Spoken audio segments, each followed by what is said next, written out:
Hola, nuestro equipo está conformado por Elizabeth, Perla, Areli y su servidor Sayuri. Nuestro tema es el pensamiento pedagógico en la Edad Media. Yo les voy a empezar a hablar acerca del contexto en el cual surgen y se desarrollan algunos pensadores y temas que veremos posteriormente. Sabemos que la Edad Media o Edad Medieval tiene sus comienzos en el año 476 con la caída del Imperio Romano de Occidente. Poco a poco empieza a llegar a su fin en el año 1453 con la caída del Imperio Bizantino, pero llegaba a su fin en 1492 con el descubrimiento de América.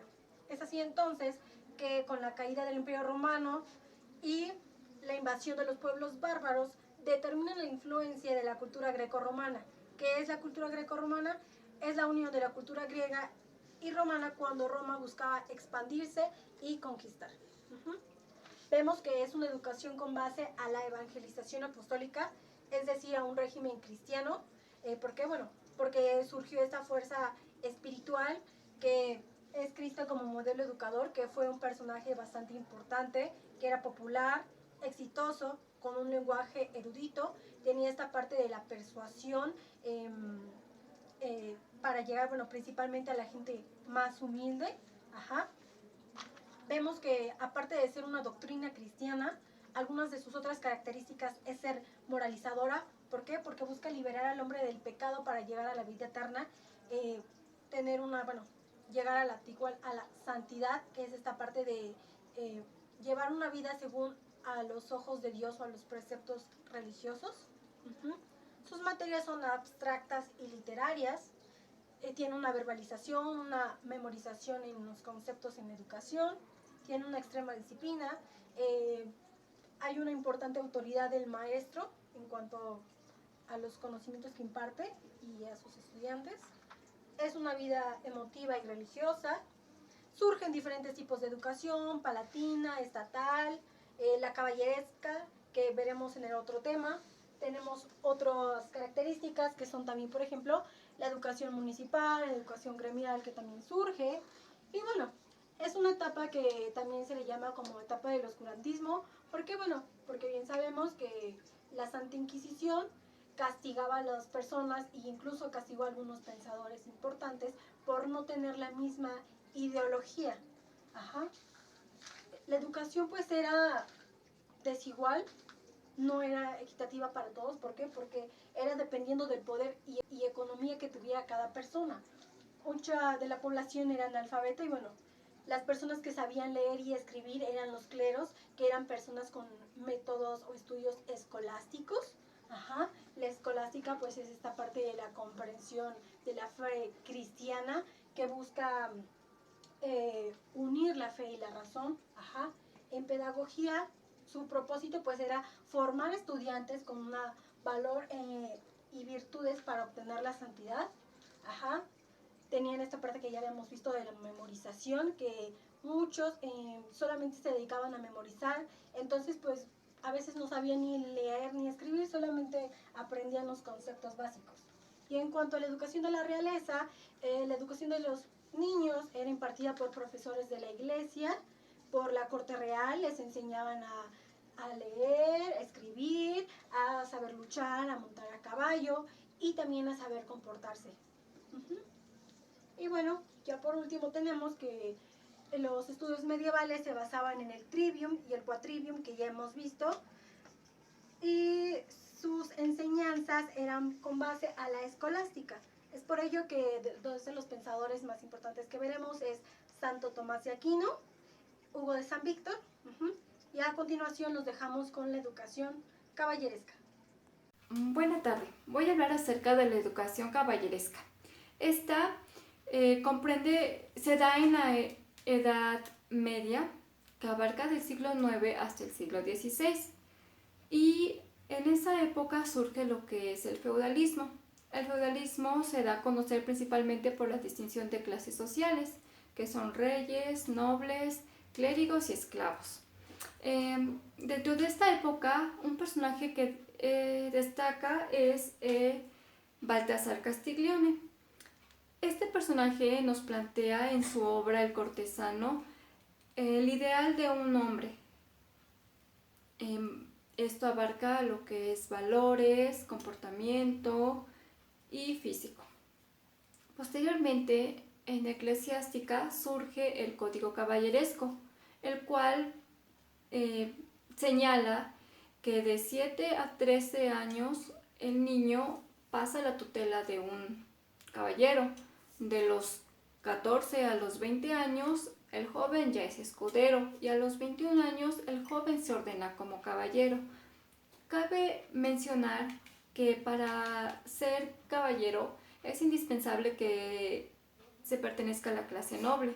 Si no eres de clase noble, no puedes ser caballero. Su método de educación nos dice que es la retórica, el saber qué decir, una cortesanía apropiada, valores, religión y sobre todo el físico. Debe tener buen físico para estar al cuidado del rey.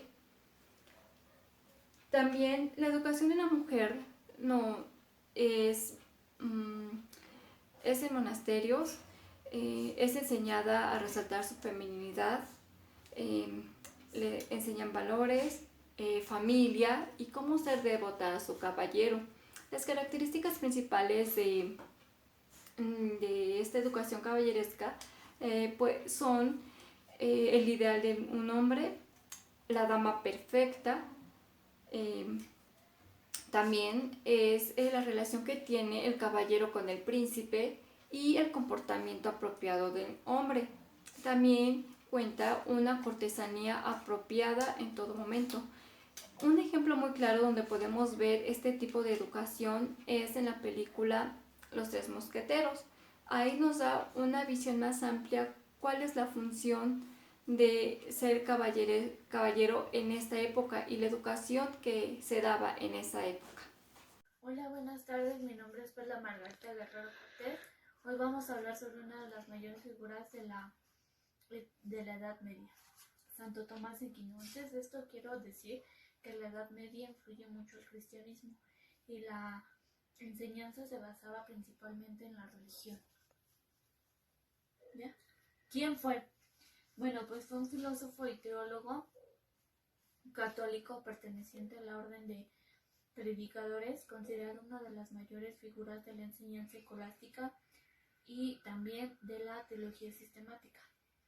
Es considerado el principal defensor clásico de la teología natural y, como se mencionó anteriormente, una de las mayores figuras de la enseñanza de la Edad Media. La educación de Santo Tomás. Bueno, para él la educación es la acción o el efecto de nutrir o transformar dentro de la vida cristiana.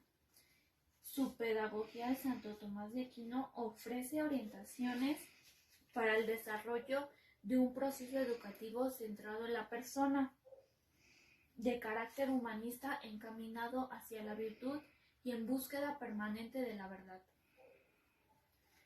¿Qué hizo Santo Tomás? Bueno, una de las cosas más importantes que realizó fue cristianizar a Aristóteles de la misma manera que San Agustín había cristianizado a Platón. Las obras de Santo Tomás de Aquino destacan por su claridad expositiva y por los argumentos que éstas contienen.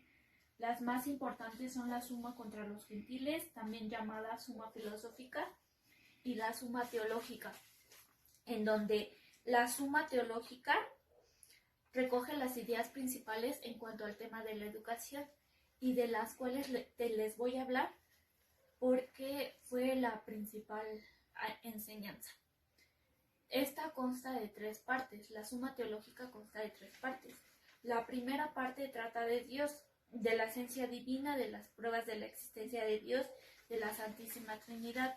La segunda parte habla sobre Santo Tomás, trata del movimiento hacia Dios, de las criaturas dotadas de corazón, es decir, de la ética y de la moral. Y la tercera parte, que quedó inconclusa por la muerte, pero está dedicada a Cristo como Salvador de la humanidad. El pensamiento, los ideales de Santo Tomás están encaminados a que dice que la verdad es única y que ésta se puede conocer de 2 maneras, por la fe y por la razón, donde la razón se conoce a partir de los datos de los sentidos, en cambio la fe se conoce a partir de la revelación divina. Es decir, que las verdades reveladas o las verdades divinas no pueden ser comprendidas directamente por la humanidad, y que éstas además no pueden ser cuestionadas ya que vienen directamente de un Dios. Y las verdades de la razón o las verdades de la filosofía sí pueden ser comprendidas por el entendimiento humano y demostrables racionalmente. Partiendo de este punto, pensaba que no podía haber una contradicción entre estas dos, ya que ambas tienen características diferentes y únicas. Y lo que él solamente quería era demostrar que solo existe una verdad. Y bueno, Santo Tomás de Aquino, ahora quiero hablar sobre la mujer. Sabemos que también en la Edad Media la mujer no tenía ciertos derechos, pero para Santo Tomás la mujer era única e igual que el hombre, ya que al subir al cielo, lo podrá decir de esta forma, los dos tenían los mismos derechos e igualdad ante todo. Bueno, ahora sabemos que Santo Tomás de Aquino hace cuestionamientos teológicos y filosóficos que ayudan a comprender la naturaleza humana, su forma de relacionarse con el mundo, lo interno y lo externo, lo humano divino, en los cuales sustenta su acción educadora. Lo único que quería Santo Tomás era llegar al conocimiento verdadero de Dios, sin que éste pueda ser cuestionado, de forma que todos comprendieran la razón divina. Y eso es todo. Muchas gracias. Bueno, para terminar y consolidar este tema, les voy a hablar acerca de las 5 vías a favor de la existencia de Dios. Recordemos que, bueno, en la patrística surge un personaje llamado San Agustín. San Agustín nos dice que para conocer a Dios se hace mediante la fe, no mediante la razón. ¿Por qué? Porque la razón nos puede llevar a ideas cerradas, a ideas equivocadas, a ideas separadas de lo divino o a patrañas. Sin en cambio, Santo Tomás de Aquino nos dice que para conocer a Dios se puede hacer ya sea mediante la fe o mediante la razón, de manera conjunta o separada. En su Suma Teológica establece estas 5 vías. La primera de ellas es el primer motor inmóvil o vía del movimiento. En esta nos habla de que el mundo es dinámico, no es estático, de que todo se mueve, de que una cosa mueve a otra y esa cosa a otra más. Por lo tanto, como es una sucesión de movimiento o una cadena infinita, debe de haber algo que parta de una parte inicial. Y establece su primer motor inmóvil. Este primer motor inmóvil se convierte en Dios. La segunda es la de la causa eficiente o vía de la causalidad. Las cosas son causadas por algo, ninguna es causada por sí misma. Debe de haber algo que sea la causa inicial de todo, y esa causa inicial de todo es Dios. Por ejemplo, un reloj tiene su causa eficiente en un relojero, un zapato en un zapatero, el hombre en sus padres, y el universo, en este caso, en Dios. La tercera es la vía de la contingencia. Esta nos habla de que todo lo que vemos no ha existido siempre. La existencia de las cosas es contingente, y si hubo un tiempo en el que las cosas no existían, lo que hoy existe debe de partir, todo lo que existe debe de partir de algo que sí exista. Por lo tanto, ese algo es Dios. La cuarta es de los grados de perfección. ¿De qué nos habla? De que todo es una pirámide, de que es una jerarquía, de que primero está lo bueno, lo muy bueno, lo excelente, y hasta el final de la cúspide está Dios. Por ejemplo, una planta es más perfecta que una roca, pero un animal es más perfecto que una planta, y un hombre es más perfecto que un animal, y un ángel es todavía más perfecto que un hombre. Y al final de todas estas perfecciones está Dios. La última es la vía teológica o vía de la finalidad. Todo lo que vemos en la vida tiene una finalidad. La vida puede tener la finalidad de ser feliz, la escuela tiene la finalidad de que uno aprenda, de que uno se forme como estudiante. Por lo tanto, todas estas finalidades tienen una inteligencia, y bueno, esta inteligencia o este conocimiento no puede ser dado por sí mismo, debe de haber algo de donde surja este conocimiento, y surge de Dios. Y bueno, para terminar veremos la formación intelectual y su concepción de enseñanza. Vemos que la formación intelectual se realiza mediante el descubrimiento, mediante la enseñanza, pero Santo Tomás se avanza más en la enseñanza. ¿Por qué? Porque la enseñanza ayuda al maestro. Y bueno, el maestro tiene que, todos los conocimientos que transmite deben de ser dominados por él. Además, tanto el estudiante como el maestro deben de tener una preparación de virtudes, de moral y de intelectual. Vemos 3 momentos de su enseñanza, que es exponer los principios del saber, llevar a conclusiones propias y exponer ejemplos sensibles que ilustren todo este conocimiento. Al final vemos tipos de sabiduría, la filosofía natural, que se da esta parte de lo divino, la filosofía racional, que es la lógica para ordenar la razón, la filosofía moral, que es lo bueno, lo malo, los actos de voluntad, y por último, las artes productivas, que es la razón que ordena las cosas exteriores. Ahora pasaremos al siguiente tema. Buenos días, compañeros, mi nombre es Giovanna Arely Bernardino Jiménez. Nosotros elegimos el tema de Edad Media, en el cual vienen algunos filósofos. El que yo les voy a explicar es Hugo de San Víctor. Hugo de San Víctor nació en 1096 y falleció en 1141 en Inglaterra. ¿Quién fue? Él fue un filósofo medieval, teólogo y escritor místico del monasterio de San Pancracio de Harvale, donde recibió su educación a pesar de la oposición de sus padres. ¿En la que se dedicó? ¿Qué hizo? Él dedicó su vida a estudiar, escribir y enseñar. Él fue elegido como director de la escuela de San Víctor y al él estar a su cargo la escuela alcanzó un gran éxito.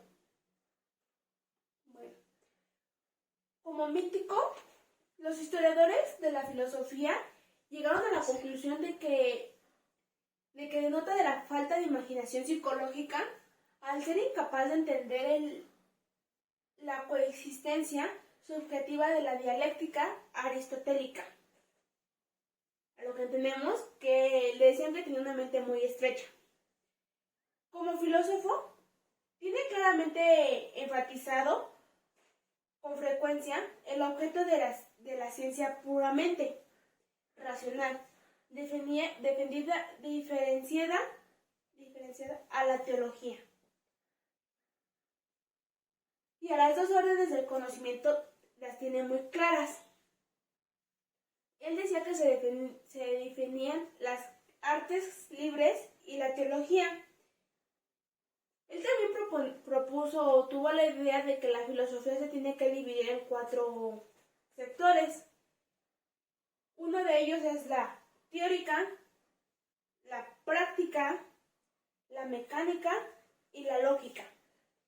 Él decía que con estas 4 divisiones que hubo, quería llevar todo el conocimiento.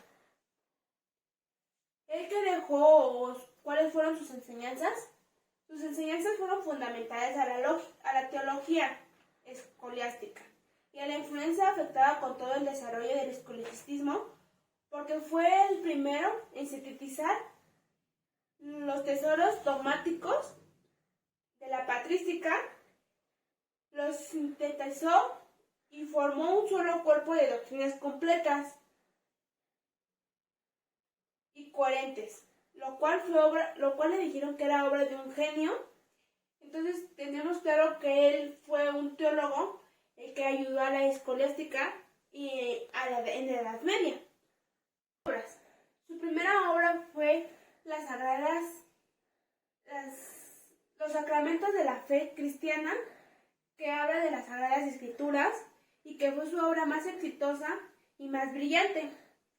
La introducción a la teología, que habla de la Trinidad y del conocimiento de la fe cristiana. Los significados literarios, alegóricos y morales, que hablan de la moral y de cómo tenemos que llevar la vida de uno a la religión o a la fe.